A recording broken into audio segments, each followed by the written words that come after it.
Hello বন্ধুরা, শুভ দুপুর। চলে এলাম রোজকার মতো রান্না নিয়ে।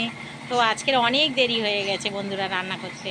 তো এই আর দুটোর সময় রান্না বসিয়েছি, আর এই সবে রান্নাঘর থেকে আসলাম নামিয়ে। তো কি রান্না করেছি চলো দেখো। আর আমাদের খুব খিদে পেয়ে গেছে, কালকে যেহেতু নিরামিষ খেয়েছি আর আজকের প্রচণ্ড খিদে পেয়ে গেছে। তো দেখো চলো কি রান্না করেছি তোমাদেরকে দেখিয়ে দিই। তো এই যে আমার বর খেতে আরম্ভ করে দিয়েছে।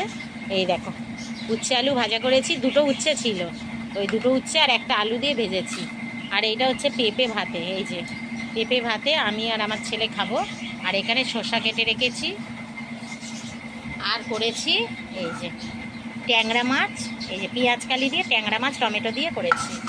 আর এখানে করেছি এই দেখো বাঁধাকপি দেবো তো, এই দেখো বাঁধাকপি মাছের মাথা দিয়ে করেছি আজকে। আর মাছের ডিমও আছে ওতে, মাছের ডিমও আছে।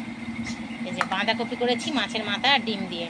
আর এখানে করেছি বন্ধুরা এই যে চিংড়ি মাছ দিয়ে কুয়াশ, তোমরা কুয়াশ চেনো তো, এই যে কুয়াশ দিয়ে চিংড়ি মাছ এটা করেছি। আর এখানে করেছি এই দেখো জলপাই দিয়ে চাটনি, জলপাই একটা শুকনো লঙ্কা দিয়েছি আর সর্ষে ফোড়ন দিয়েছি, দিয়ে জলপাইয়ের চাটনি করেছি। তো এই হচ্ছে আজকেকার পথ রান্না। তো এই পথটা আজকে কেমন হয়েছে অবশ্য তোমরা জানিও। চলো বোন, তো চলো বন্ধুরা খেয়ে নিই, খুব জোরে খিদে পেয়েছে। আর সবাই ভালো থেকো, সুস্থ থেকো, ভগবান তোমাদের মঙ্গল করুক। চলো টাটা।